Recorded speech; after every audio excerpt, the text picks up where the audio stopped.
তফসিল ঘোষণার মধ্য দিয়ে নির্বাচন কমিশন যে দলকানা এবং ক্ষমতার কাছে মাথা নত করার নোংরা কালচার চালু করেছে, তা শিক্ষা ব্যবস্থা এবং বিশ্ববিদ্যালয়ের সার্বিক পরিবেশের জন্য কলঙ্কিত ইতিহাসের সূত্রপাত করেছে। আমরা ইতোমধ্যে অবগত হয়েছি যে যকসু নির্বাচন বাস্তবায়নের জন্য গঠিত নির্বাচন কমিশন আগামী 22 ডিসেম্বর 2025 নির্বাচন বাস্তবায়ন করার তারিখ উল্লেখ করে নির্বাচনী তফসিল ঘোষণা করেছে। এর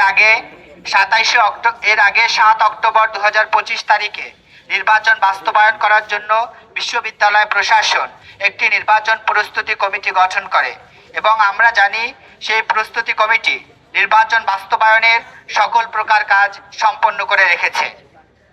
এর আগে শিক্ষার্থীদের দাবির প্রেক্ষিতে বিশ্ববিদ্যালয় প্রশাসন আগামী 27 নভেম্বর 2025 তারিখে নির্বাচন বাস্তবায়ন করবে বলে প্রতিশ্রুতি দিয়ে প্রজ্ঞাপন জারি করে।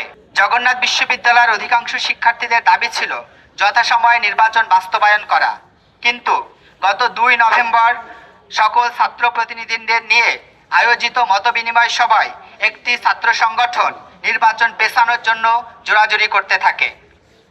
পরবর্তীতে আজ 5 নভেম্বর 2025 তারিখে নির্বাচন কমিশন জগন্নাথ বিশ্ববিদ্যালয়ের অধিকাংশ শিক্ষার্থীদের দাবিকে উপেক্ষা করে কেবলমাত্র একটি ছাত্র সংগঠনকে খুশি করার জন্য নির্বাচন 26 দিন পিছিয়ে 22 ডিসেম্বর তারিখ ঘোষণা করেছে, যা শিক্ষার্থীদের সাথে প্রতারণা এবং নির্বাচন কমিশনের পক্ষপাতিত্বমূলক আচরণের বহিঃপ্রকাশ। এর আগেও আমরা লক্ষ্য করেছি যে ডাকসু, জাকসু এবং রাকসু নির্বাচন বানচাল করার জন্য এই বিশেষ পক্ষ ব্যাপক অপচেষ্টা চালিয়েছে এবং তারা শিক্ষার্থীদের উপরে হামলা পর্যন্ত করেছে।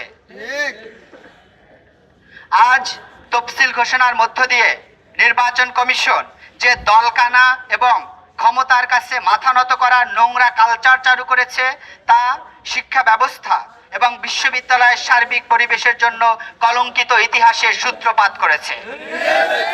আমরা বিশ্ববিদ্যালয় শিক্ষকদের দ্বারা এমন পক্ষপাতিত্বমূলক আচরণ এবং দুর্বল মানসিকতার সিদ্ধান্ত কখনোই প্রত্যাশা করি না।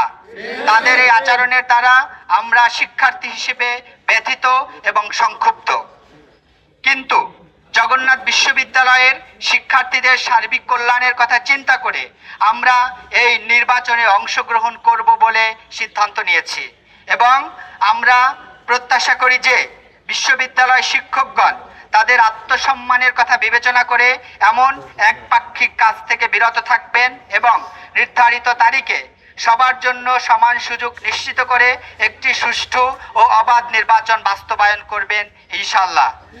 আমরা স্পষ্ট